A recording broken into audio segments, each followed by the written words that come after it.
All right, today we're covering natural immunity, a tale of two studies. I'm not a medical doctor, and this is not medical advice. As you know, I'm not an epidemiologist, but we're going to look at two studies. One claiming that natural immunity is inferior to vaccination, that people who have been previously infected should get vaccinated, and another claiming that natural immunity is equal or better than vaccination, and that there's no point in vaccinating people who have had natural infection. Of course, I've had natural infection, and so this is of interest to me. But they're in conflict, so we want to see what the difference is between them. And so in the live chat, I'll field any questions directly about these studies, and I'll also field any questions directly about the topic of comparing natural immunity to vaccination. I would say if you're asking me about something that's not in the two studies we're going to look at, it would be ideal if you post a reference. But due to the software that I'm using, I can't click on links. And so if you want me to look at a different study, then the best thing to do would be to paste the title so that I can go just type the title into search, and then hopefully this study would come up pretty fast.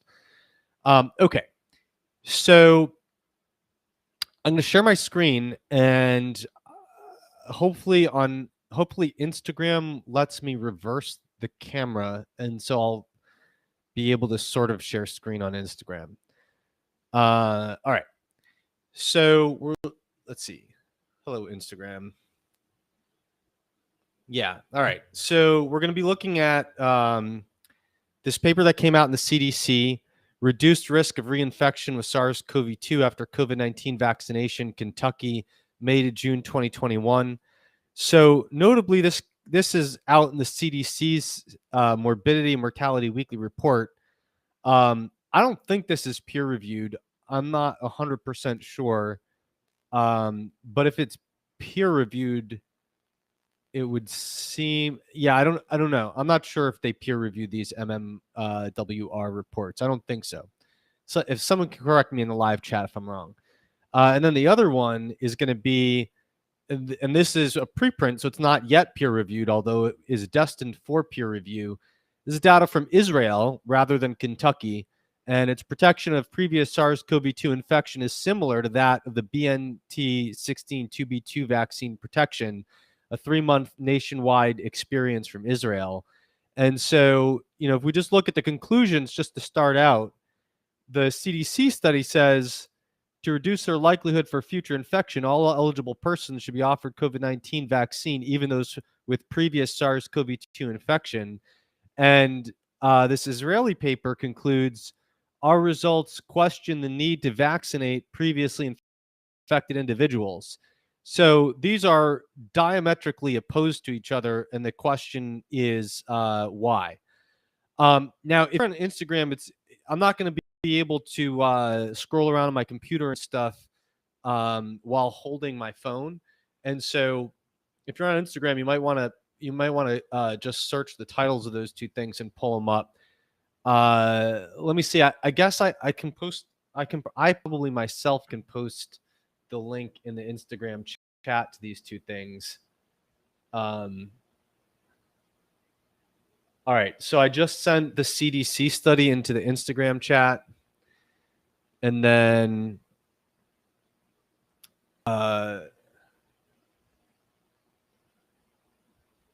now I just sent the Israeli study into Instagram chat. So if you're on Instagram, you should pull those up yourself if you want to be looking along. If there's key highlight parts, I'll switch the camera again and show you.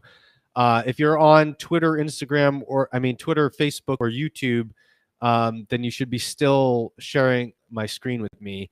I think, and just for good measure, I'll post this in the live chat of my Restream software, and I think that should go out to the YouTube, Facebook, and Twitter people. So those are the links to the two studies that I just sent in there. All right. So the first thing, when you have discrepant results on immunity, whether it's from natural infection or from vaccination, then there's too big that no matter what the discrepancy is about. So if it's about mortality rates, if it's about hospitalizations, if it's about infection rate, if it's about length of time in hospital, if it's about reinfection, if it's about whatever it is, then if it's discrepant between two studies, there are two things that you should immediately be looking for. One is, what was the distribution of vaccines or the natural infections among different risk groups? Because if all the high risk groups were vaccinated, you're going to have very different outcomes than if all the low risk groups were vaccinated, especially when comparing to natural infection, because for a fact that natural infection is carving out the high risk groups first, no matter what. You have to be in a higher risk category relative to the people who never got infected, either because of your behavior or because of your pre-existing immunity from before the infection or your comorbidities or whatever. There was something that made you get infected versus the people who didn't. Or if you're looking at hospitalizations, there was something that made you wind up in the hospital when other people who got infected didn't. Or if you died, there was something that made you die. And obviously no one in these studies previously died, or otherwise we should be focusing our attention on different research. But if you're looking at mortality rates, obviously if you died, there was something that made you die when other people didn't. Whereas the vaccine, you had to be eligible by whatever criteria the government or whoever made, and you had to get off your ass and go get the vaccine, and that's it. You didn't have to be in any particular risk category unless the government said, by our definition, you have to be in this risk category to be eligible right now. And so we have to look at whether these were distributed differently in different risk categories. And we have to assume that to some degree, if we're just looking at infection rate, we don't necessarily think that the people who got infected on average have to be, more comorbidities. We would assume that if we were looking at people who got naturally infected and wound up in the hospital. But we have to assume that either because of their behavior or because of their pre-existing cross immunity to other diseases, or because of their, the natural strength of their immune system or their health circumstances in any given moment, something put them in a higher risk category of being infected. And then, so that's the first thing. How was vaccination versus natural infection distributed between groups? The other thing we have to look at is, what was the length of time for which these people were vaccinated versus infected? How long ago did each thing take place? And the reason we know this is significant, and if you've been on my Instagram or Facebook, you probably saw this, or Twitter. In my YouTube, you might not have. So I'm gonna show you this right now from my Instagram profile. So I'll flip the camera around here. If we go down to this graph right here, this is Israeli data, and the link is at the bottom of the description right there. This isn't peer reviewed yet; it's a preprint. But this is Israeli data showing that if you were vaccinated in January, your risk was 2.26-fold higher than if you were vaccinated in April. And this is controlling for all known demographic risk factors and comorbidities. So they're matching people one-to-one who fall in a certain risk category, and they're controlling for that. So saying completely controlling for risk. And also these people are facing the exact same mix of variants in the exact same time frame. So these are post-April infections in Israel. I believe it's May through June, but it's post-April. And so in the exact same period of time, in the exact same mix of variants, if you were vaccinated in January, you have 2.26-fold higher risk of getting infected than if you were vaccinated in April, and you have a linear decrease over time. And so just over 3 months, you have dramatic declining efficacy of the vaccine. And so given that, the major thing that we should be looking at when trying to resolve the discrepancy between these two studies, aside from how is the vaccine distributed or natural infection between different risk factors, is we want to see how long ago were people naturally infected and how long ago were they vaccinated. And so, again, in the live chat, I'll field any Elizabeth Wright Casano says, are these links posted on the MasterPass page? So these links should be in the live chat. And if they're not in the live chat, then just get the titles. So one more time, titles of the papers. Actually, I'm going to show you the titles in a second when I start looking at the papers. Okay. So that's it. That's what we're looking for. How were the vaccine versus natural infection distributed between different risk groups, and how long ago? Okay. So in the live chat, any questions about these studies, or if you feel there's other relevant research, paste the title of the paper and I'll look it up. So, okay. So I'm sharing my screen. And if you're on Instagram, we are looking at the CDC paper first. And we're looking at, so I did post the links to this in the chat. So we're going to look for, did they take into account distribution to different risk factors, and when were people vaccinated and when were they naturally infected? So if we look at the abstract, it says among Kentucky residents infected with SARS-CoV-2 in 2020, vaccination status of those reinfected during May to June 2021 was compared with that of residents who were not reinfected. In this case control study, being unvaccinated was associated with 2.34 times the odds of reinfection compared with being fully vaccinated. So right away, we know that this study is looking at people who were infected before anyone was vaccinated, because the vaccines were approved in December 2020. And almost everyone who got vaccinated after December 2020. They got vaccinated in 2021. So I'm not sure off the top of my head what the curve looks like in Kentucky for the time frame of when people were vaccinated. But I'm pretty sure that almost everyone in Kentucky who was vaccinated in 2021. And they're only looking at natural infections from 2020, which is fine. But if you're going to compare the efficacy of the vaccine to the natural infection, what you want to do is look at it over the same time frame.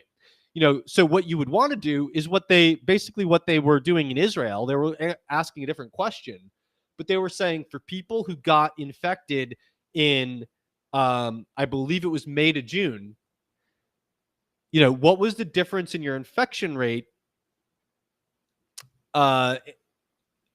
Andy, when I get to the Israeli study, I'll show the title again. So the study we're looking at now is CDC reduced risk of reinfection with SARS-CoV-2 after COVID-19 vaccination, Kentucky, May to June 2021. If you just Google CDC reinfection vaccination Kentucky, I'm sure this is going to pop up towards the top. Okay. So, in the Israeli study that we looked at from my Instagram page, and so that's like, last week from Instagram. Just go to my Instagram page, scroll down a few rows. In that paper, they were saying like, okay, we're going to take a single time frame of reinfection or of infection, and we are going to say everyone who is infected at this time point, how does it compare if you were vaccinated in June versus, in April versus January versus any time in between? And so if I were trying to ask the question, does natural infection protect better than vaccination or vice versa? I would want to do something similar. I would want to say for people who were infected in Kentucky between May and June of 2021, if you were naturally infected in January, February, March, or April, what was your risk compared to if you were vaccinated in January, February, March, or April? And that's not at all what they did here.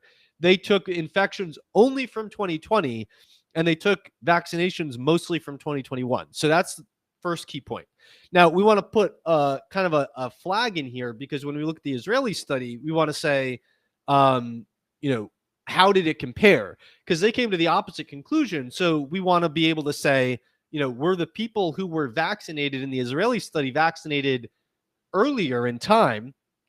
In fact, unless they controlled for it, we know they were, because Israel vaccinated their population to a greater degree earlier than the U.S. did. And the naturally infected people, were they also selected from a different time frame? Were they naturally infected more recently than in the CDC study? Because either of those two things, and especially the combination, could easily completely explain the discrepancy between the two papers. All right, so let's see if we can get any more detail from the CDC paper. Where are the methods here?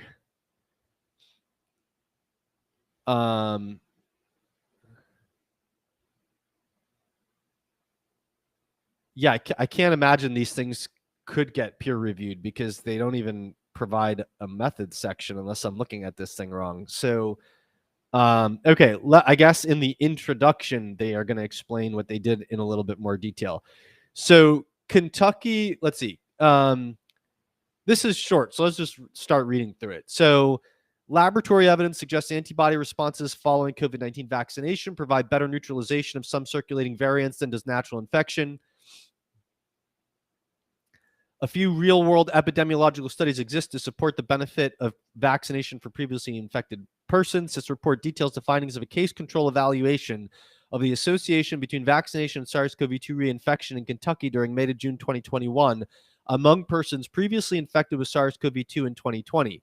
Kentucky residents who were not vaccinated had 2.34 times the odds of reinfection compared to those who were fully vaccinated.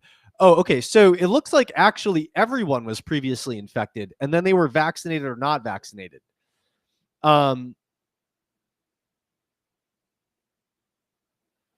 These findings suggest that among persons with previous SARS-CoV-2 infection, full vaccination provides additional protection against reinfection. Okay, so now I'm realizing that this seems like it answers one question, but it totally leaves out the question if you were vaccinated but you were not previously infected. And of course, it completely and totally leaves out the question of someone like me who was infected twice a year and a half apart. So Kentucky residents aged 18 years or older with SARS-CoV-2 infection confirmed by positive nucleic blah, blah, blah, blah, blah, different types of tests. The REDCap database was queried to identify previously infected persons, excluding COVID-19 cases resulting in death before May 1st, 2021. Makes sense. You don't want dead people to test their reinfection rate. A case patient was defined as a Kentucky resident with a lab-confirmed SARS-CoV-2 infection in 2020 and a subsequent antigen test and any subsequent infection test, antigen or PCR, I guess. Yeah, antigen or yeah. So a case is someone who is previously, this is a case control study, right? So we're comparing the cases versus the controls. So the case is someone who is infected in 2020 and then had a positive antigen or PCR test between May 1st and June 30th, 2021. May and June were selected because of vaccine supply and eligibility requirement considerations. This period was more likely to reflect resident choice to be vaccinated rather than eligibility to receive the vaccine. So that answers one of the questions I had at the beginning, because remember I said natural infection hits you based on your risk factors, whether it's your behavior or it's your immune system or whatever else it is. Whereas vaccination hits you on your risk factors if the government decides that you're eligible based on risk factors. But they're saying right in here, they believe that the choice to be vaccinated rather than eligibility was what drove vaccination. And so that's interesting because it suggests that the choice to be vaccinated is probably confounded by some level of conscientiousness or some belief about health or some belief about social cohesion or some belief about the authority of the health advice from the CDC and the government, rather than risk factors. So if anything, I suppose, I'm going to guess that to some degree, conscientiousness in both people who get vaccinated and not vaccinated is going to be correlated. I don't know this is true. I'm just guessing. I'm guessing conscientiousness is going to be correlated with more positive outcomes, because if you're conscientious about getting the vaccine, you're probably also conscientious about avoiding exposure. And I think their conscientiousness can come into play in people who don't get the vaccine, because they might have different beliefs about the vaccine, but they might still be conscientious in the types of things that they do to protect themselves. And so to some extent, we have a filter that in the people who chose to get the vaccine that is filtering for conscientiousness, and we don't have any comparable filter for conscientiousness in the people who did not get vaccinated. So I do think that conscientiousness is probably a confounder here. Whereas risk distribution is not occurring in the vaccine, and risk distribution due to behavior or due to immunity is occurring in the people who got reinfected.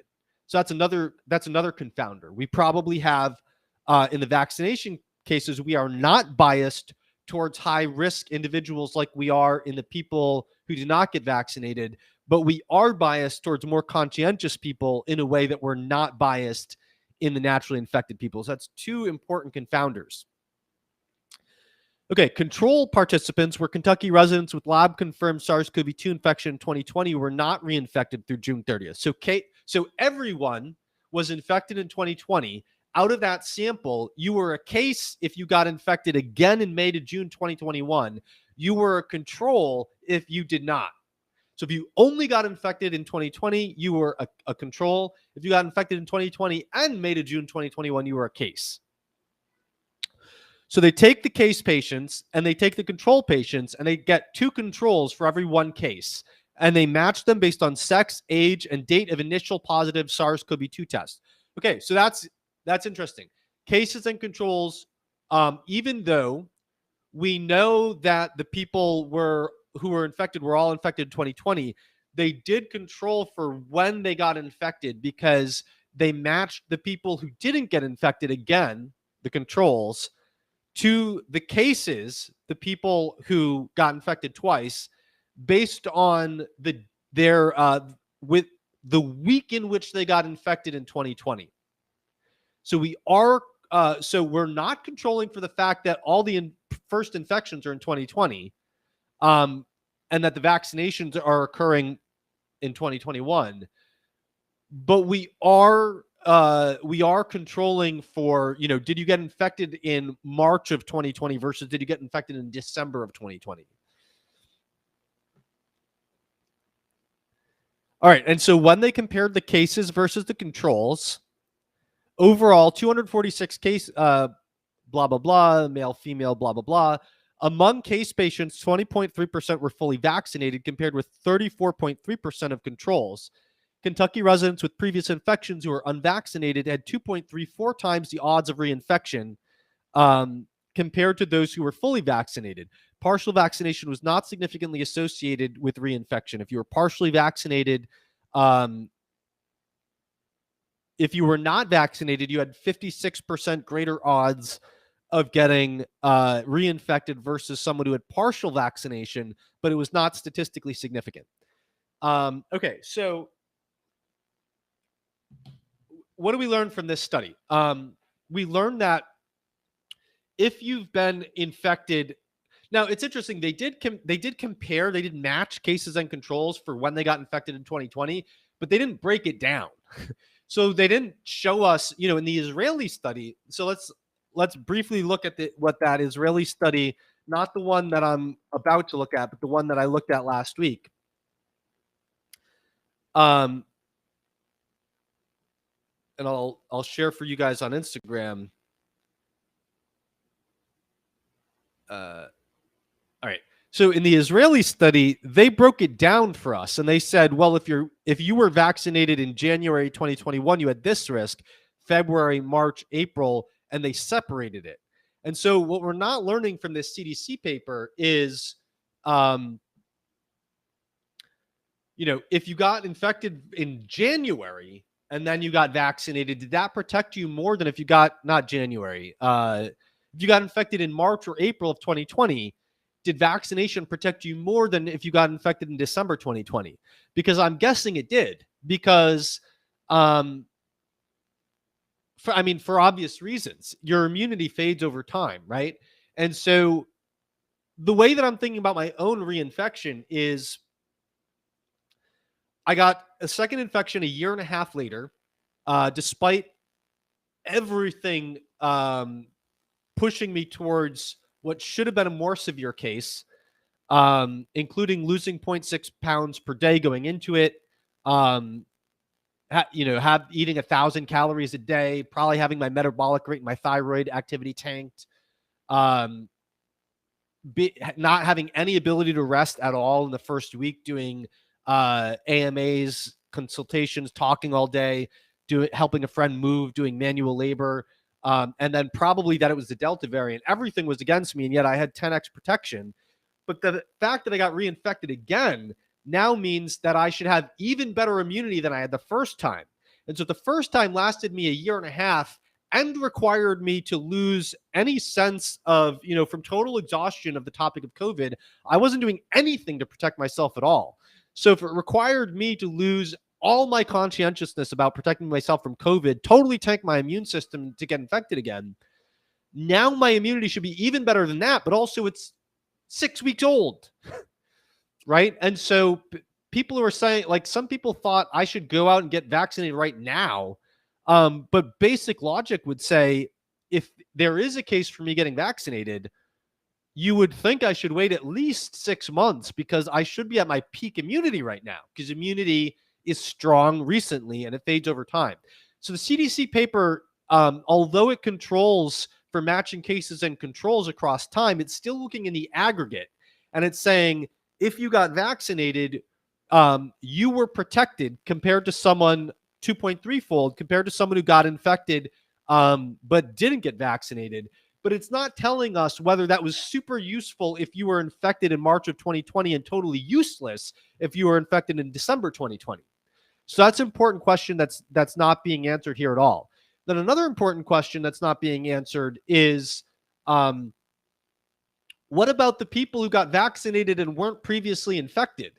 Because if the people who got vaccinated and weren't previously infected were 10 times more likely to get infected than the people who were previously infected and didn't get vaccinated, then yes, it's interesting that you can get even better protection, 2.34-fold, by getting vaccinated. But it's also just sort of like much more interesting whether having the initial infection protects you compared to someone who didn't and got vaccinated. Because in New York City, if you didn't get infected and you did get vaccinated, you are allowed to go to the gym and you are allowed to go to entertainment and you are allowed to go to a restaurant. But if you did get infected and did not get vaccinated, you are not allowed to go to the gym. You are not allowed to go to a restaurant. You are not allowed to go to any entertainment. And so as a public health policy, you would want to know whether people who got infected but did not get vaccinated are, as risky as people who got vaccinated and did get infected. But this CDC paper doesn't tell us that at all. And then, like I said before, I do think that the results are exaggerated a little bit in favor of showing protection of the vaccination, because I do believe that given the circumstances where people's choice rather than eligibility requirements were dictating whether they got vaccinated, I think that's selecting for conscientiousness, and we had no such selection in the unvaccinated group. And then I think that the people who got reinfected for some reason, and whether it's behavioral or immunity related, constitutional immunity, not from previous infection, because everyone had that, then I do think that we're selecting probably for higher not intrinsic, but higher predisposing risk in the unvaccinated group here. So I do think those two things bias this.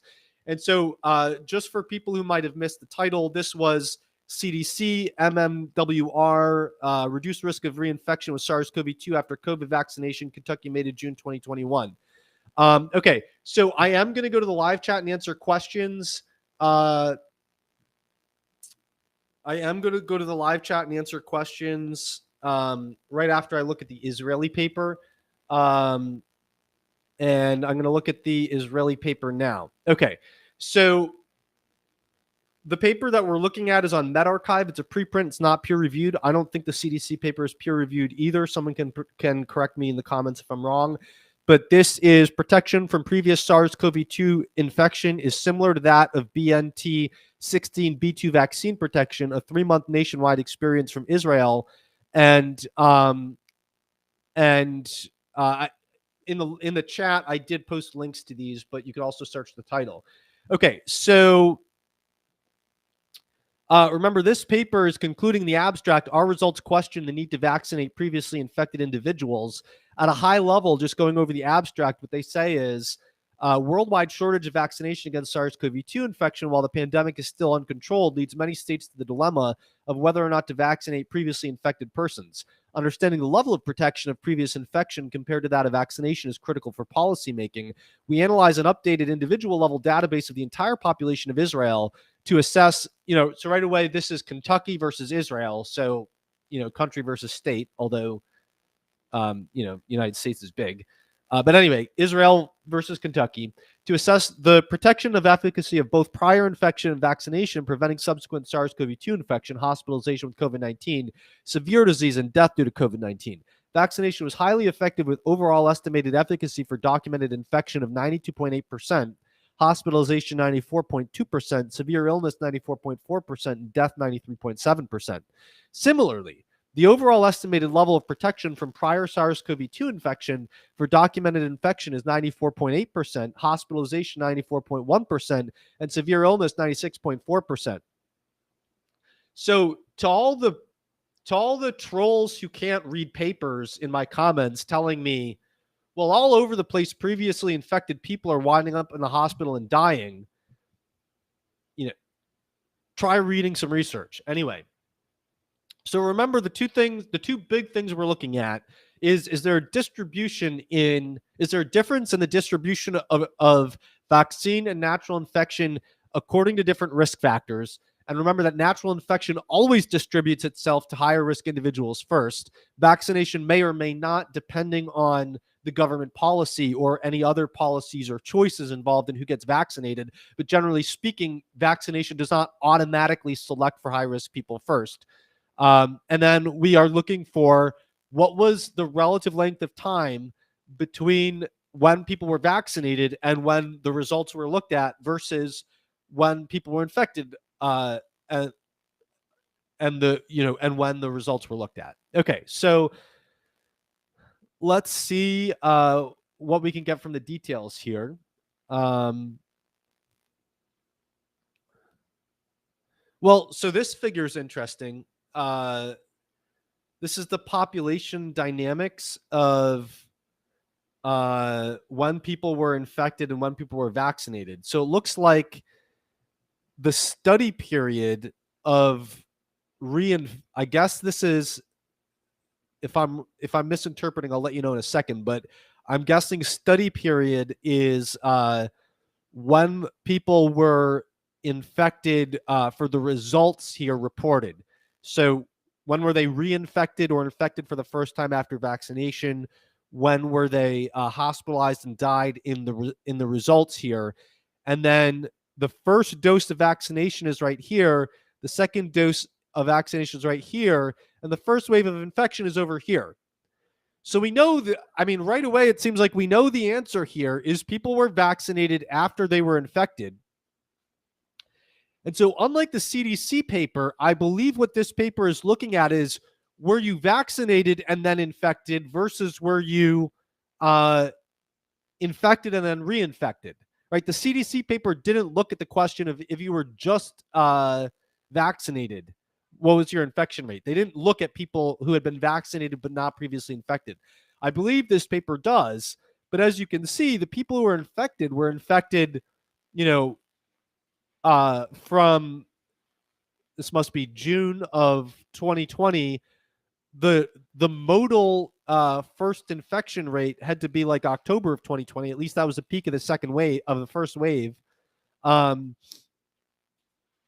so the bulk of the people who were infected were probably infected around October 2020, with some of those people as early as June, and some of those people as late as December 2020. Or I'm not sure if you got infected here and then got infected here again, whether you count. But we can just generally say that people were getting first infected way before anyone was getting vaccinated. And so right away, this paper is biased towards showing a greater effective vaccination because the vaccinations are more recent, obviously. All right. So let's see if we can go into the methods to see the details about the time frames. All right, so the database included two main tables. The first table was all 1,373 municipalities in Israel, with data on the number of residents, the daily count of PCR tests, and daily positive results. This was from the Israeli Ministry of Health and the Israel Central Bureau of Statistics. Second table is individual level table on persons 16 and above from the Israeli Ministry of Health, based on data obtained from HMOs. This contained basic demographic data and information on dates of first and second vaccinations, if received, and dates and results of all PCR tests performed from March 1st, 2020 up to March 20, 2021. They also had symptoms, maximum severity, hospitalization, disease, and death from that table.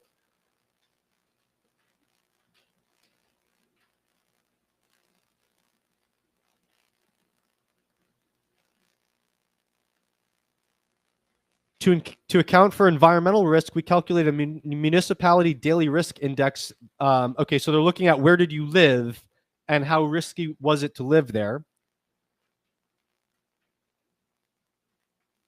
Behavioral differences among people may result in different levels of exposure to infection and compliance with PCR testing guidelines, like I've been ranting about the whole time in this video. We partially accounted for this by counting the number of PCR test clusters that an individual underwent from March 1st to December 2020 prior to the vaccination program. That's interesting. So they're trying to control to some limited extent for conscientiousness by looking at, did you get a bunch of PCR tests? Because if you got more PCR tests, you were probably more conscientious than if you got fewer PCR tests. That's interesting. Very imperfect, but interesting.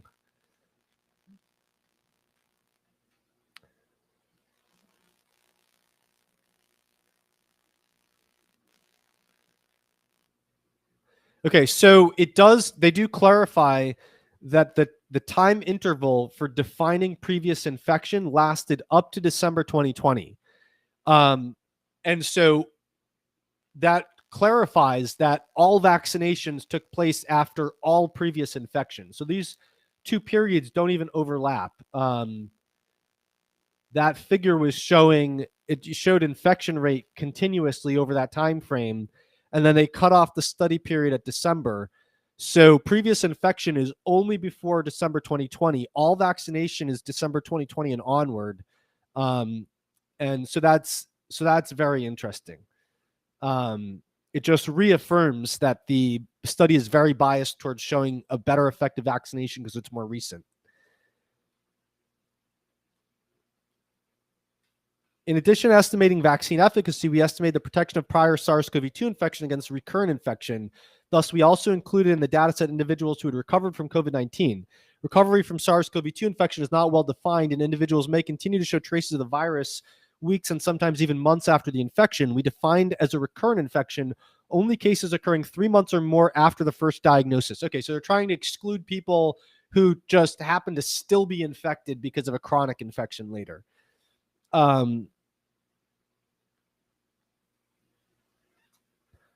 All right, so it's pretty clear. We're looking at data where all previous infections happened between June 2020 and December 2020.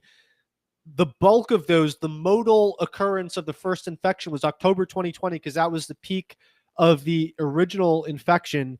But if you were infected up to December 2020, then that could have counted as a first infection. All vaccinations happened um, after December 2020, and the maximum, if you look at the slope of the line, just it's from, I guess this is a February-ish. It's even from the beginning, it's very much a straight line up, but it looks like this is cumulative, I'm assuming. And so yeah, this is cumulative vaccinated. So it's hard to say where like the most people would have been vaccinated, but I guess where this slope of the line is steepest is somewhere between like February and April. It seems 2021 is where most of the vaccinations took place. So just as like if you take the modal vaccination as March 2021,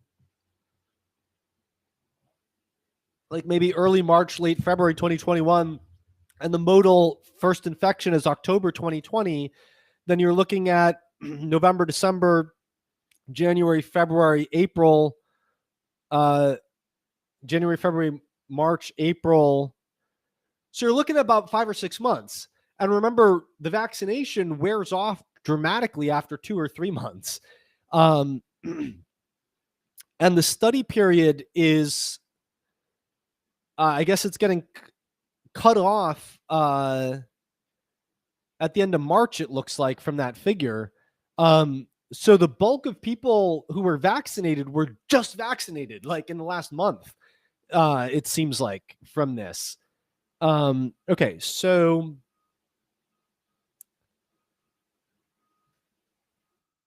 I just want to see if I'm looking at the figure to define the study period. I just want to see if they give it exact dates anywhere.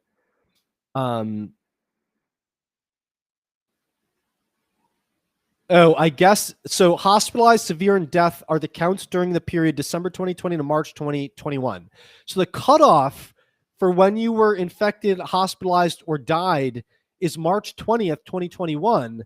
And I want everyone to see the cumulative vaccination rates again. So this dotted line is March 20th. The bulk of vaccinations are occurring during the steep part of the slope of this line, right? And so vaccinations are basically, the mode has got to be somewhere in the middle of the steep part. Like, when the highest number of people were vaccinated, it's got to be in here somewhere. And that's like 2 months. That's just in the 2 months before this cutoff for the dying, hospitalization, and infection, hospitalization, and death. And so remember that it only took 3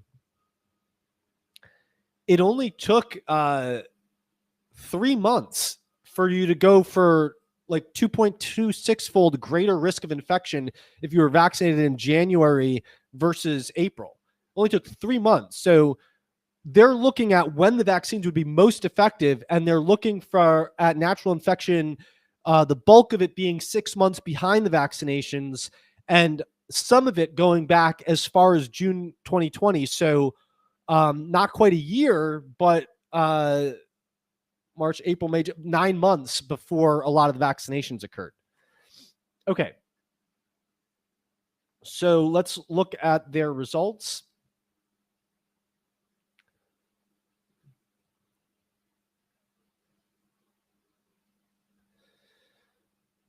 So fitting a model with, let's see. Fitting a model without age group cohort interaction yielded overall vaccine efficacy for documented infection 93%, hospitalization 94%, severe illness 94%, and death 94%. Then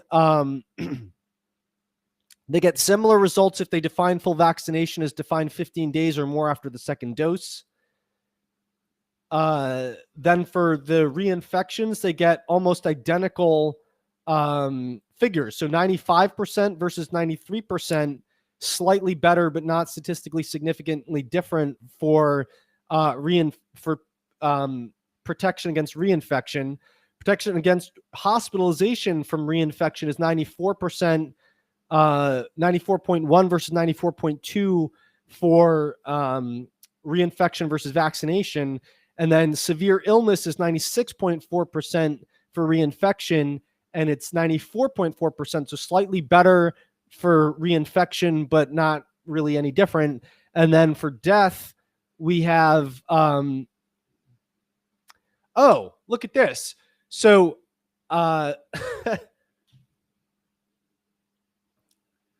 so as there was only one death in the recovered cohort, protection against death was not estimated.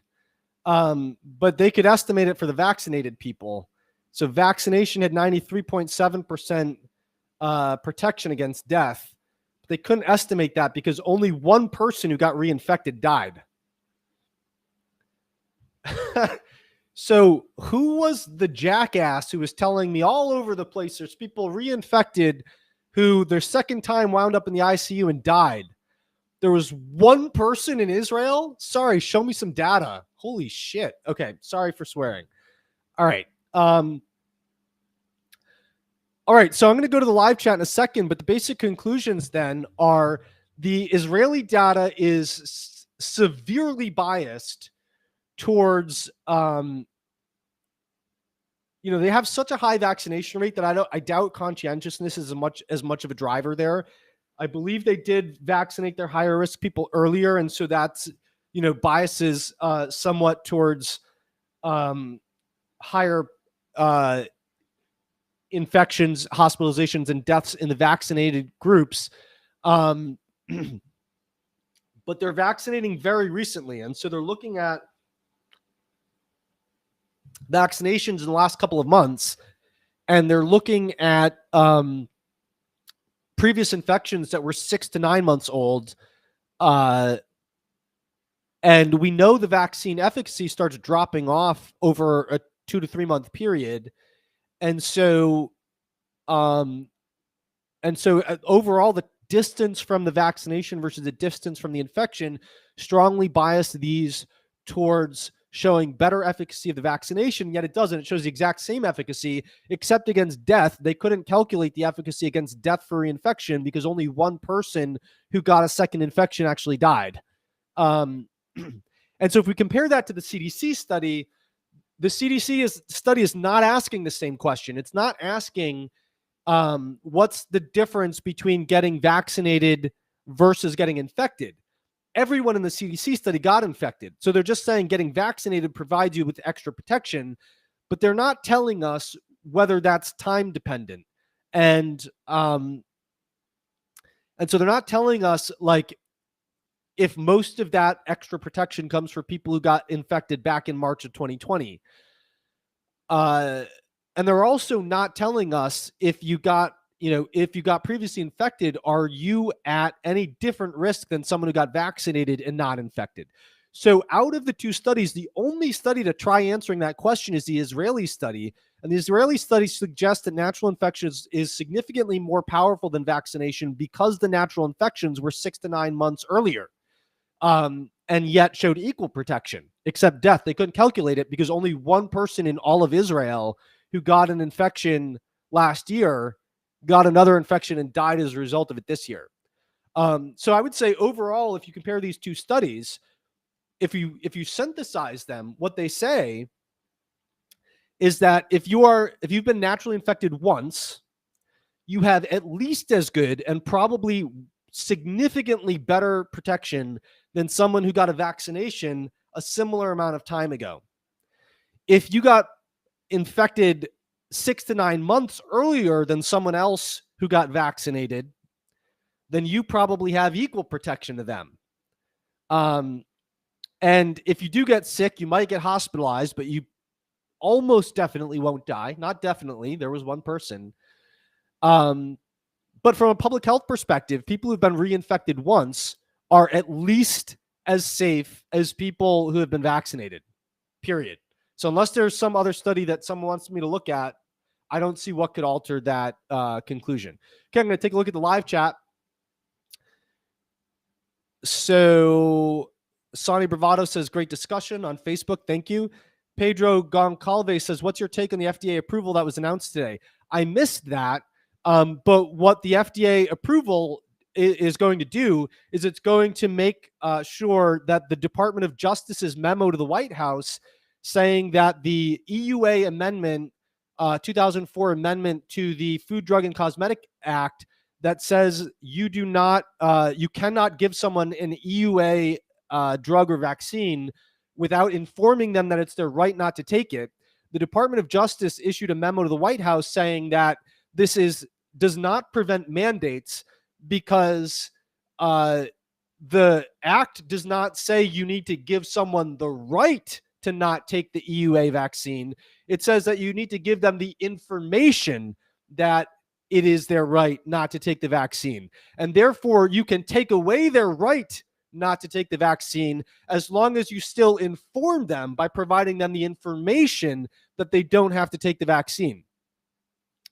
And so, just so everyone knows I'm not full of shit, I'm going to Google DOJ EUA memo.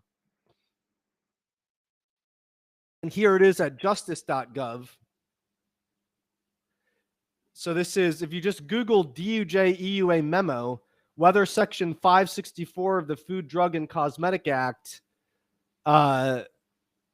prohibits entities from requiring the use of a vaccine subject to emergency use authorization. And so they say that even though this 2004, and please don't cite the Jacobson case from 1905 or whatever about this, because the EUA Act was amended to the Food, Drug, and Cosmetic Act in 2004. So nothing before that sheds any light on this. Anyway, so they say the amendment says that people need to be informed of certain things, including the option to accept or refuse administration of the product. But option in each of these authorizations, FDA gave you a pamphlet that said it's your choice to receive or not receive the vaccine. Should you decide not to receive it, it will not change your standard of medical care. Despite lots of people crying out to have it otherwise. And so we conclude that it's not inconsistent with mandates because the language specifies only that certain information be provided and does not prohibit entities from imposing requirements. So they're saying they have to inform you that you don't have to take it, but they don't have to not punish you for not taking it.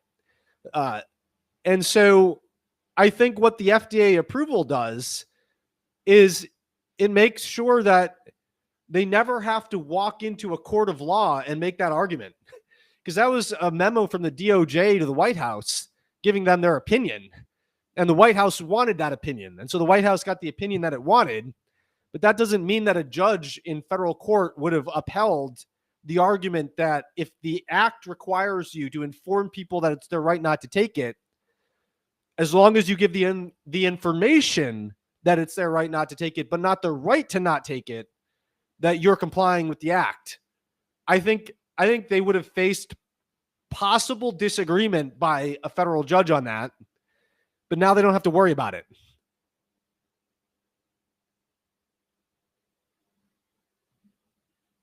All right. Jimmy says, is this fake news, conspiracy theory, misinformation? I need to protect myself from wrong things. Please advise. Yeah, that's exactly what this is. Gabriel says, how dangerous is the Delta variant to unvaccinated people? I'm heading to New York next week. I would go to my Twitter, search Chris Masters on Delta. I published everything that I could find about a month ago on mortality rates and stuff like that. But it seems like if you control for demographics, Delta's probably worse in severity, according to one Scottish study. I know it's been criticized, but it's not playing out like that in the real world. Generally, the Delta variant is not doing less harm than previous variants, and that it seems to be because presumably it's infecting different demographics because the high risk demographics already got infected, and because also in previous variants there were more unvaccinated people. But it's also just that if you've been sort of at risk of exposure for the last year and a half, and you haven't died yet, that probably indicates that you're not at high risk of dying, but if you've been extremely protective against your exposure and you haven't gotten exposed, then that doesn't tell you anything about your risk of dying. So really tough to say, but in the real world, it's not hurting people more than previous variants.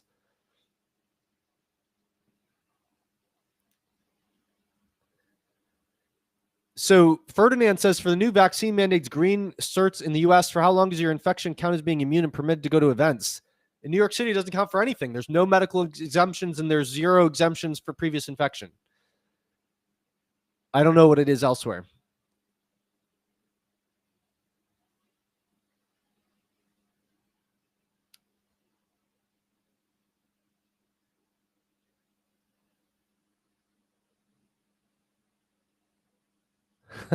Sandra Nera says, jackass is a male ass or donkey, not a swear word. Okay. Sonny Bravado says, what are your thoughts on antibody dependent enhancement in regards to this vaccine? Is it a strong, weak possibility on Facebook? I'd follow Robert Malone on that. He knows way more about it than me. And he got the vaccine himself. He got Moderna. He would have gotten Pfizer at the time, but he might disagree with that now if he had to reevaluate. But Moderna was the only one available to him. And when he got it, he didn't see any signal of ADE, and now he's not so sure. But to my understanding, the only thing that he's concerned about with ADE so far is the fact that in breakthrough cases, the viral titers in the noses are the same between vaccinated and unvaccinated. But that seems like it still seems like a very hypothetical thing to me. So I don't see anything that's clear evidence of ADE from what I've seen. But I'm not the expert on ADE.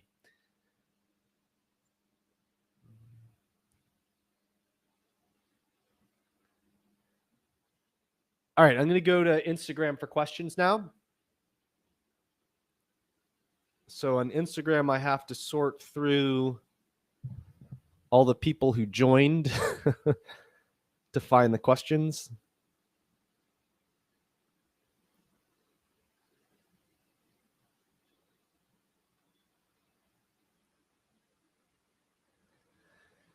All right, I think I did repeat the names of the studies.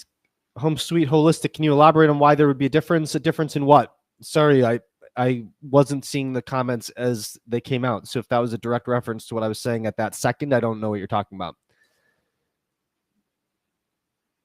Alex Yermak says, someone else please record this. This will be recorded and released after it's over. Michelle Jones Farrell on Instagram says, if you're vaxxed and get COVID, then do you have the same immunity as someone who wasn't vaxxed and got COVID? If you're vaxxed and get COVID, if you're vaxxed and get COVID after you're vaxxed, do you have the same immunity as someone who wasn't vaxxed and got COVID? No, I don't think anyone knows that. But if you got COVID, then you have at least as much immunity as someone who did not get COVID and got vaxxed. And you have even more immunity if you got COVID and then you got vaxxed.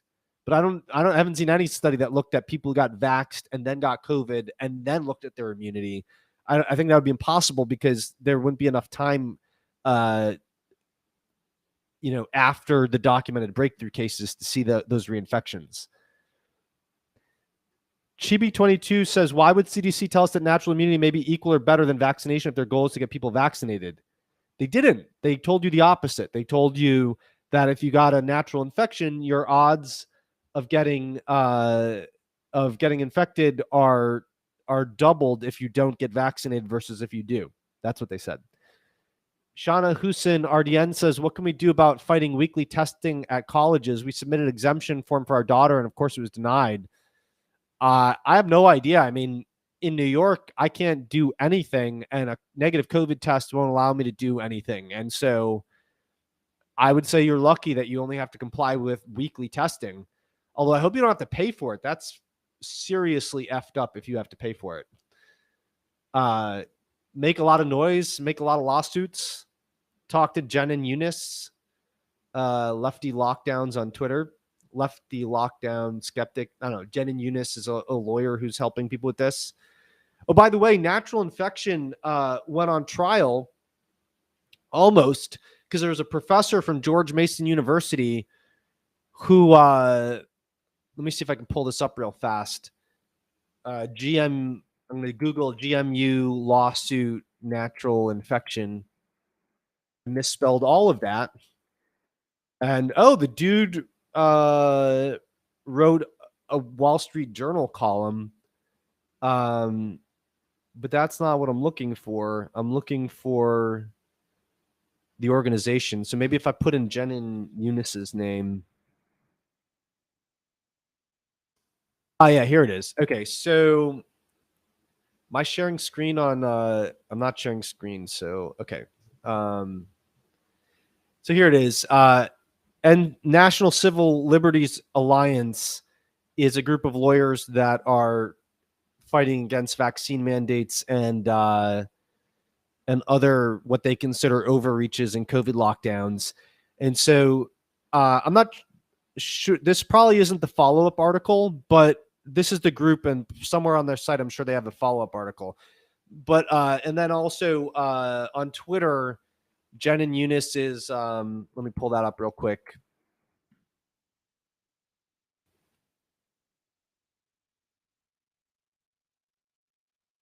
Lefty Lockdowns 1 is Jen and Eunice on Twitter. She's one of the lawyers for them. Anyway, so the dude had COVID before, and George Mason University, he's a professor at George Mason University. GMU said, you still got to get the vaccine. And he was like, why? I've had COVID before. And so he sued them. And so had that gone to court, the natural immunity would have gone on trial. Of course, I use that in quotes because it's not a trial, it's a lawsuit. But they, had they gone to court, then they would have gotten expert witnesses to talk about natural immunity versus vaccine immunity and have that settled in a court of law. And then they also would have been directly challenging whether it was legal to force an EUA vaccine when the EUA amendment of the 2004 amendment of the Food, Drug, and Cosmetic Act says you can't. And so that DOJ argument that it says you got to inform about the right but not give the right would have been on trial in quotes. But GMU settled by just giving him a medical exemption. So I guess the way that you get your exemption is you sue them. And talk to Jen and Eunice or the National, I already forgot, the NCLA, National Civil Liberties Association, about it. Okay.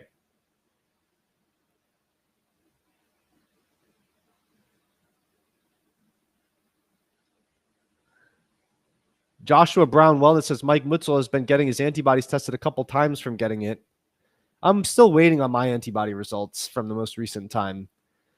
VWAS21, which vaccine is Israel using? I think it's mostly Pfizer. Fitzian says ADEs. Explain ADEs. ADE is antibody-dependent enhancement.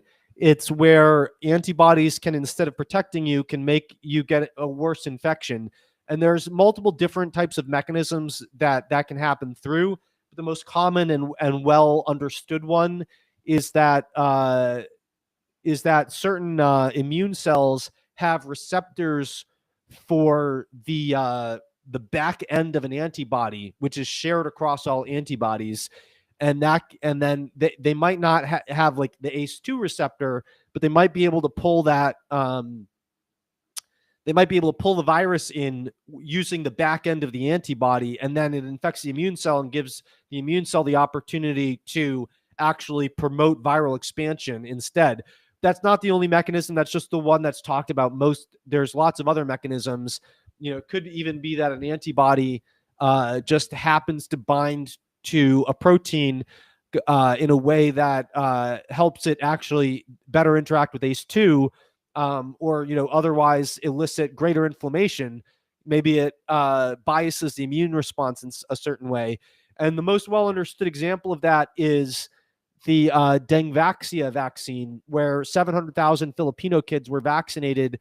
And it wasn't for 2.5 years after that the company realized that it was leading to antibody dependent enhancement, where you could get, if you didn't get sick the first time and you got the vaccine, then the first time you got sick after that, you could get way more sick in a much more dangerous situation because of that. And there's this guy, Avi Bittman, on Twitter that I correspond with, and he dismissed this as a reason to be concerned about ADE with COVID vaccines, even though they didn't know about it for 2 to 3 years after they released it. And he dismissed it on the basis that it was a 3-dose scheme over 18 months, not a 2-dose scheme over 2 weeks or a couple months. But now with booster shots, we have a 3-dose scheme with over 18 months that has never been tested in a clinical trial. So now we're back to square one to not having any idea whether there's an ADE risk after the booster shot. But that's okay, because they knew it all along. They knew they were giving the booster shot all along. They just didn't study it in the clinical trial, so we don't know anything about its safety or efficacy.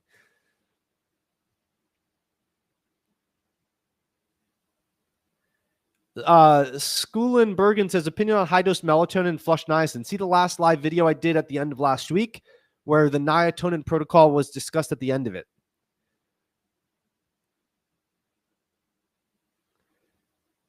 Emunem says, don't they now need to specifically list out adverse events now that it was approved? Well, they were listing out some of the adverse events, but they have to decide what's an adverse event. They don't have to decide that everything that pops up in theirs is an adverse event. Bulletproof Coconut says, there's absolutely no way to test natural immunity other than antibodies. No, there is. There's a T-cell test. I forgot who does it, but if you go to my Instagram, you can also find it on Twitter or Facebook, but I think it'll be easier to find on Instagram. If you just scroll down on my profile until you see a list of lab work from a LabCorp order, and go in the comments, there's a bunch of people commenting that on where you can get a T-cell test. But insurance won't cover it, and I think it costs a few $100s. By the way, none of that tests your actual immunity. Your immunity is tested by whether you get infected or not. Michelle Jones Farrell says, does getting a vax after an infection take away your natural immunity? Absolutely not. The CDC paper clearly shows that it increases your natural immunity. I think vaccination is inferior to natural immunity, but one natural infection and 1 2-dose vaccine schedule is superior to 1 natural infection, but 2 natural infections is probably superior to 1 natural infection plus 1 2-dose vaccine schedule, because 1 natural infection is superior to 1 2-dose vaccine schedule. Now, if you get 4 vaccines, then when I was at Ancestral Health Symposium, Guillermo Ruiz was telling me about one person he talked to who was like collecting vaccines. They were like, well, I got the 2 doses of Pfizer, then I got the 2 doses of Moderna. I'm thinking of getting the J&J next week. So, if you get enough vaccines, then maybe you got superior immunity. Of course, no one's testing the safety of that either. Ali CDE says, any advice on recovering the sense of smell, taste issues lost with COVID? I really don't know. I would start by getting the lab testing that I mentioned for long COVID on Instagram, like I was just saying. So go back and look at that post and start with lab work. Some people think repleting zinc might help, but I don't know. It might be repleting zinc. It might be promoting neurological regeneration, because it can infect the nerves that are involved in taste and smell. And it probably will improve with time, even if it's 7 or 8 months after, I'm guessing. Kelly Philip Pot Jones, I don't know if kids are getting more infected with the Delta variant, but I assume they are because it's more infectious.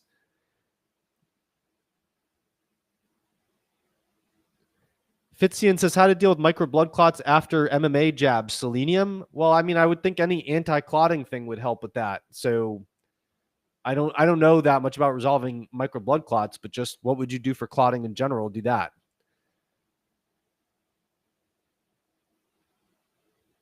Emunem says, can you explain monoclonal antibodies? What about them?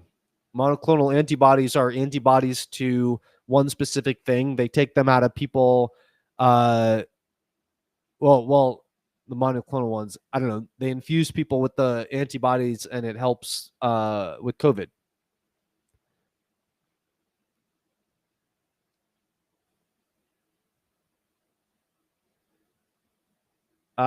I am Miracle Man one says, why did they find the nuclear cuslid in people? I think he means nucleocapsid. I don't understand your question.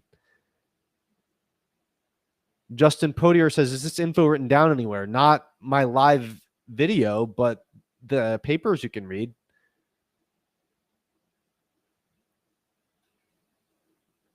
Kelly Philpott Jones says, would you give your kids the COVID vaccine? I don't have any kids, but no, I wouldn't if I did. All right, I'm going to go back and see if there's any additional comments on Facebook, Twitter, and YouTube.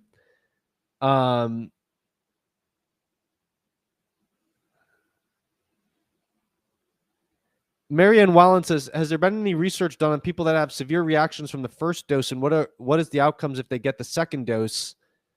I spent 3.5 months with side effects, and I don't want to get the second dose, but Medicare is decreasing reimbursement rates. If companies don't have 100% vaccinated employees, I might be losing my job.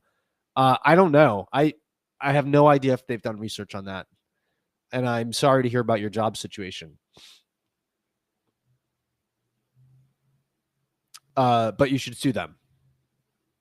You should all sue them. If anyone's making you do anything, sue them. Okay. Anyway. Christopher Butler says, vax-induced antibodies that target S protein outcompete natural antibodies for receptor sites that only target part of the virus. Right. So the in vitro evidence favoring superiority of vaccine antibodies is a joke.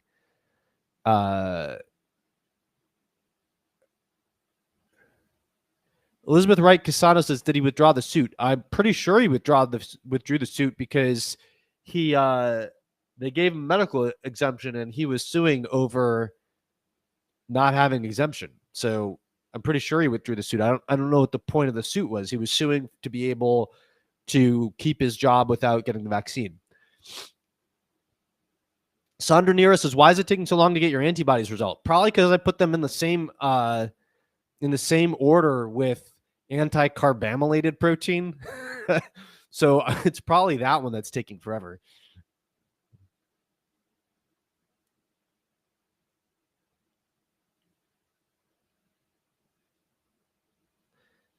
P. Crad Greek says, what is the definition of infection? Is it just having exposure and having your immune system respond to it? Antigen tests and PCR tests were used to define infection in both those studies. Golemuk says MedCram covers a possible therapeutic protocol for anosmia. That's loss of smell. I assume it covers ageusia too. That involves training your sense of smell. Seems to have good results. So whoever asked that, check that out.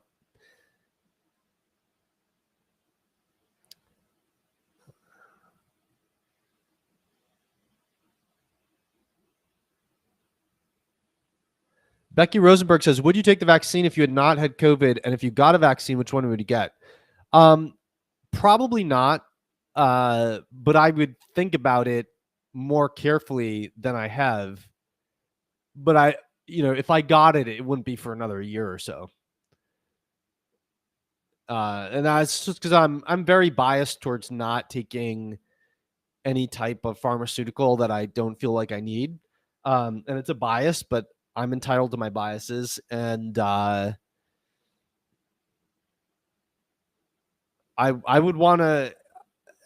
probably would never take something that was just released 6 months ago. I would if I was, if I was on the brink of death. But I'm inclined, if something is released on an experimental basis, to scope it out before I do it. If I hear about someone injecting NAD on YouTube for the first time, I don't go out and find someone who will inject me with NAD. it's no different to me. I would want to know more about what happens to most people when they inject NAD, you know?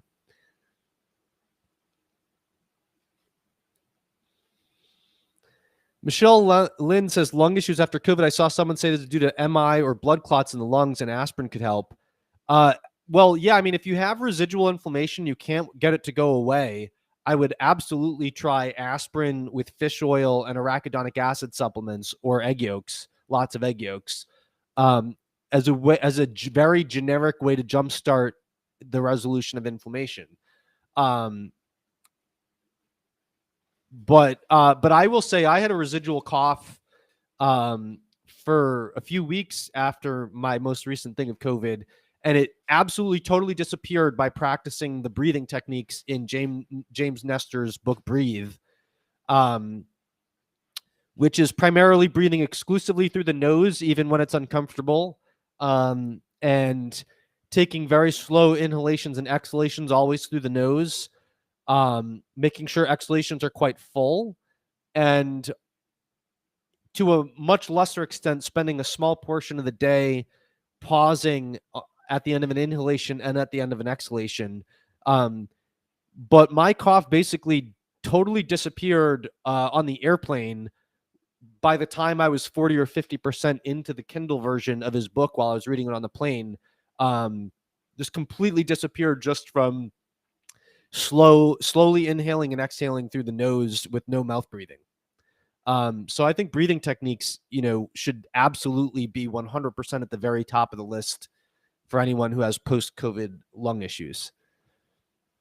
And remember, I covered this before. Remember, breathing techniques, there's this incredible story in the book Breathe where people who had advanced emphysema from an emphysema ward went from, one guy who couldn't go without oxygen for more than 15 minutes at a time started going 8 hours without oxygen at a time.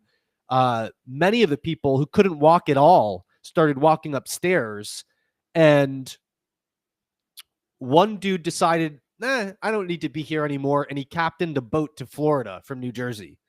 So the idea that those breathing techniques aren't going to help people with post-COVID lung problems is absurd to me. If they can help people with advanced emphysema who have permanent damage to their lung tissue.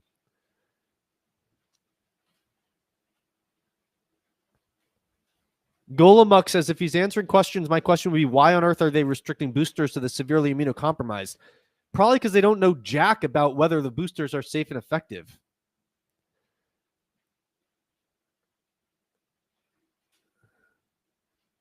Thomas Kamlowski says, should a milder, more infectious variant lead to herd immunity if people don't get locked down and separated? Is there a risk-benefit evaluation, or is that ethically problematic? Well, I mean, go listen to my interview on herd immunity with Gabriela Gomez, who's a mathematician who specializes in herd immunity to infectious diseases. So generally, when you hit herd immunity, you don't stay in it. You cycle in and out of it as mutations evolve. And so if a mutation, I mean, we probably already hit herd immunity in many communities. New York City has hit herd immunity a long time ago. New York City hit herd immunity before its second wave. That's why, the second wave was just as big as I don't know about that. It hit herd immunity for death. Like enough people who were vulnerable to dying were effectively separated from enough people that they weren't getting transmitted to by the second time the second wave came around. That's why it wasn't that fatal. And probably this current wave can't be very big. But remember, it's Delta, right? So it's escaping existing immunity. And if you escape enough of the existing immunity, herd immunity goes away. Now you get herd immunity again, but generally with a lot of diseases, you cycle in and out of herd immunity. The flu, we circulate in and out of herd immunity every year because of mutations. But with measles, we cycle in and out of herd immunity over generations because new babies are born that lose the very long-lasting, durable immunity of their parents.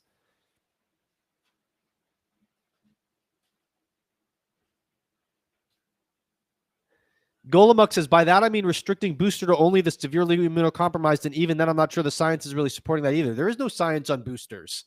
They just came up with them very recently, and they weren't in any clinical trials. I mean, there's existing science on the concept of boosters, but there's no science on whether these boosters are safe or effective.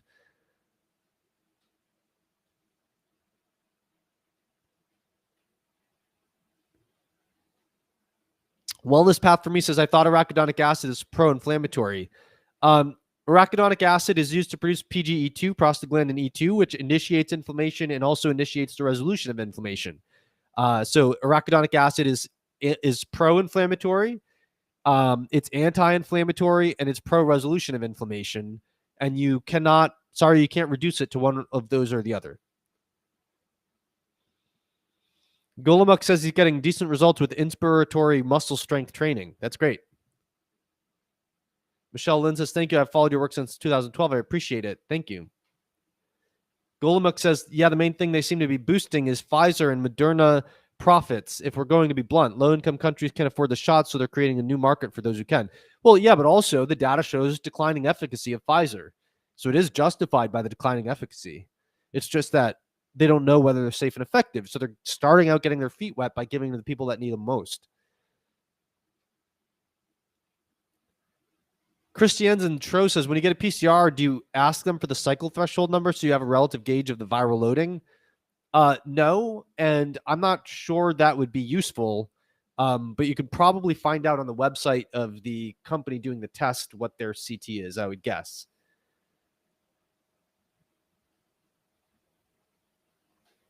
Okay, more questions coming in on Instagram. Scott Verado says, exposure to a high viral load does not mean you necessarily get infected. Many other defensive pathways, nitric oxide, macrophage, cellular mitochondria protection, plus their communication with immune. Yeah, that's why not everyone exposed gets infected. That's clear.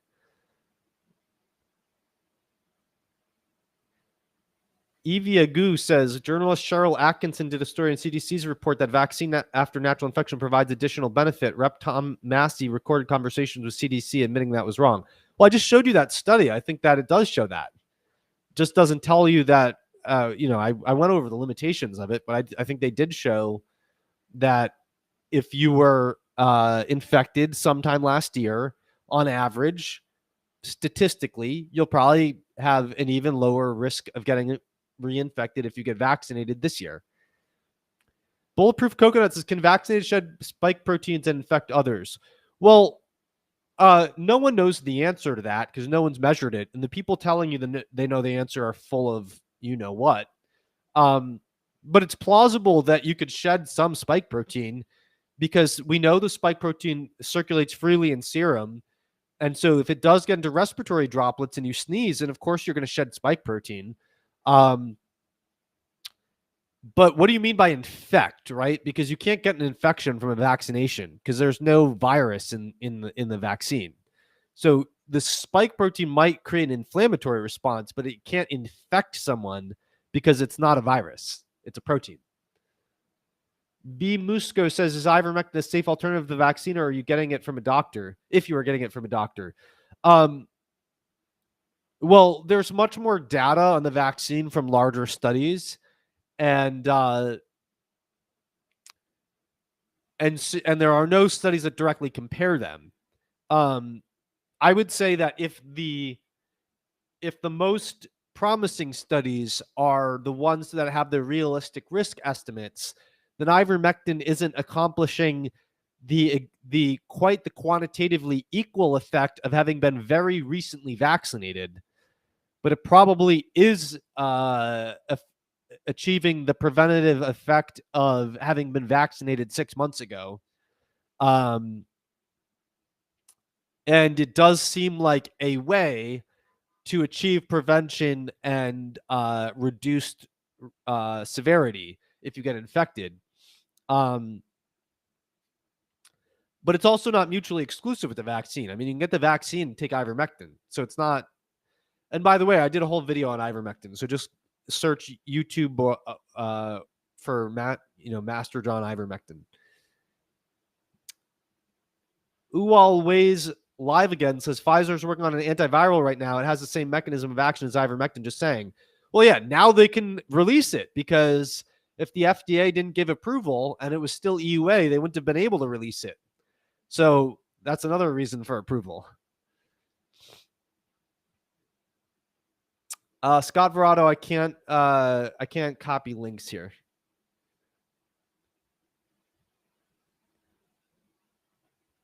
Jenny Ann Blick says, this might sound silly, but I've heard from several sources that if you have a viral infection, you shouldn't eat eggs. What's my take on that? My take is it sounds silly, and I can't respond to someone else's claim unless I see the references and the rationale. Justin Podier, the povidone iodine is very effective against COVID at 1%. I think 0.5% is probably just as effective, and I think it's safer. I have not looked at David Brownstein's protocol, and I'm sure nebulized hydrogen peroxide is antiviral, but I have no idea how safe it is. I'm not saying it's not safe. I'm not familiar with the research, and I don't feel comfortable commenting on it. Bright444 says, what are your go-to compounds for defeating COVID? See the food and supplement guide to the coronavirus at chrismasterjohnphd.com/COVID guide. All right, that's it for comments on Instagram. I'll do one more round on the other platforms and then get off soon. So Chris Jansen Tro says a cycle threshold count would let you know, since 40 is negative, that if you have a 30 and not a 3, you have less viral loads. I thought you meant the CT count that they're using to say whether it's positive or negative. I have no idea if they'll give you that information, but the main limitation of that is that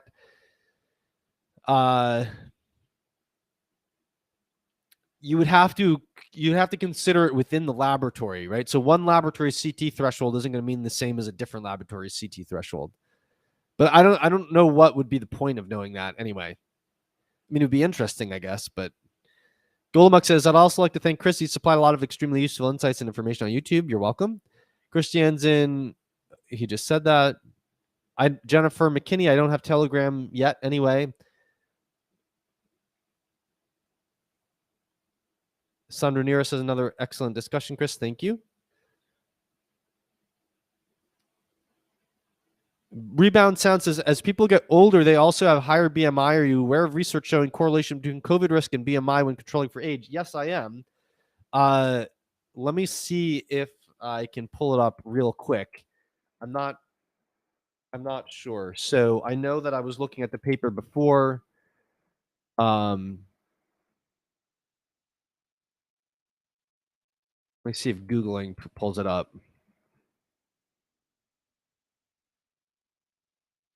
Let's see. I know someone emailed this to me because Alex Berenson put it out in his newsletter, and I remember pulling it up and taking a look at it.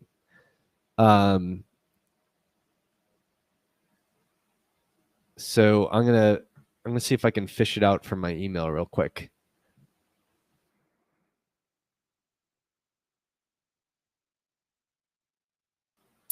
Found it.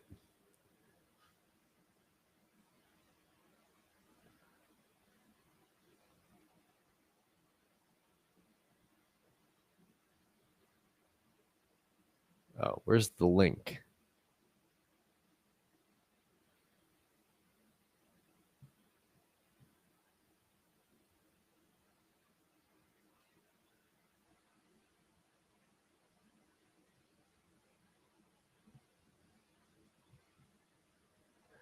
Let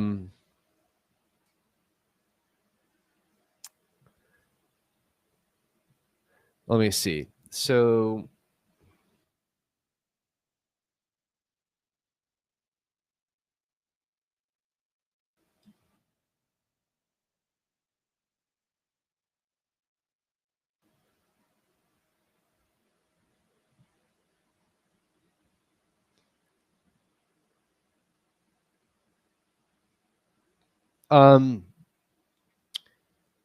I can't find the Lancet paper, but if you Google Berenson, why COVID is like AIDS, you'll get a description of the paper, and you can probably fish out the paper from that. Because I know I did, but it doesn't seem like he has the link in it. But basically, BMI is an overwhelming predictor for young people, and it's less overwhelming of a predictor for old people. So if you're old, the other risk factors don't matter as much because being old is such a risk factor. But if you're young, the risk is extreme between high BMI and low BMI.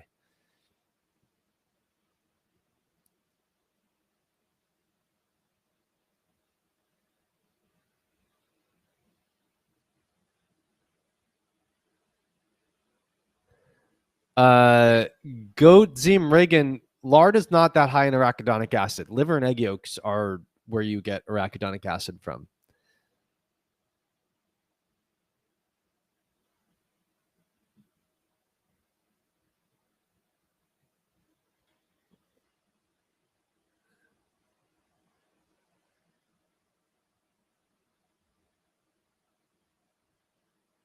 All right, a few more questions on Instagram.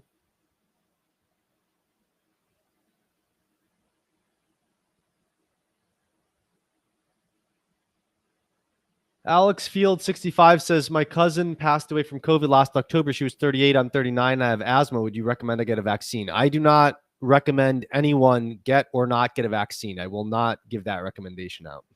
You have to decide that for yourself.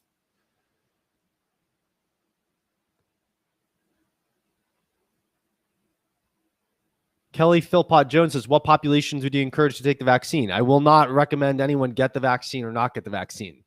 However, the older you are, the higher your BMI and the higher your confluence of comorbidities, the more likely you are to have a serious case of COVID and or die.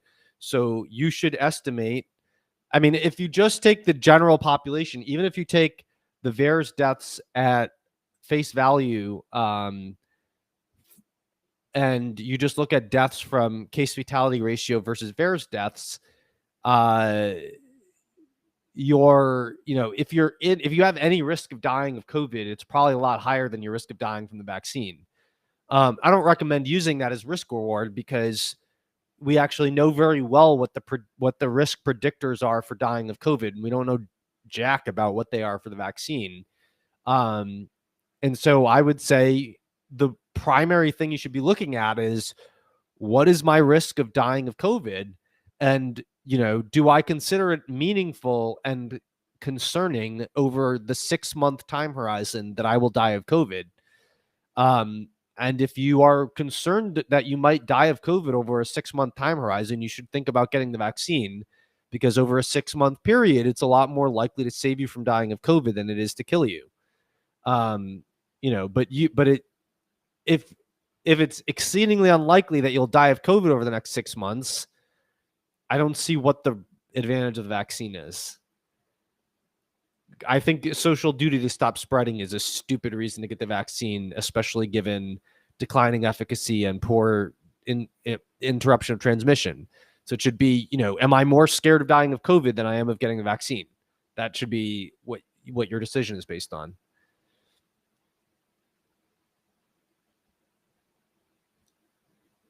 James DWN FLK, what do I think ivermectin will do to C19?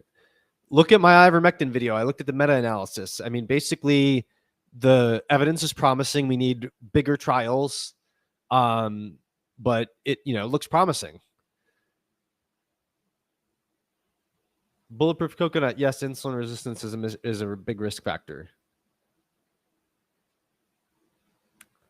Angelica Tay, yes, this is recorded.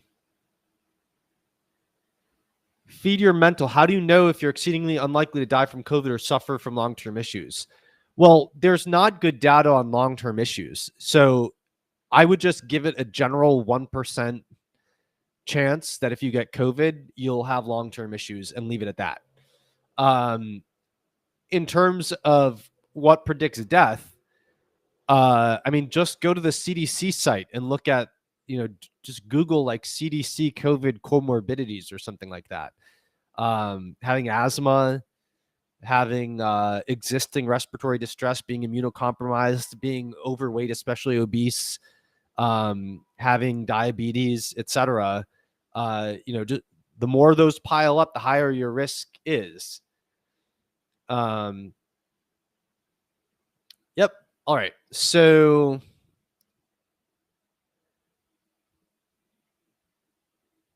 Craig Hollander, no one knows anything about the safety of lipid nanoparticles, but I don't think there's any known serious risks.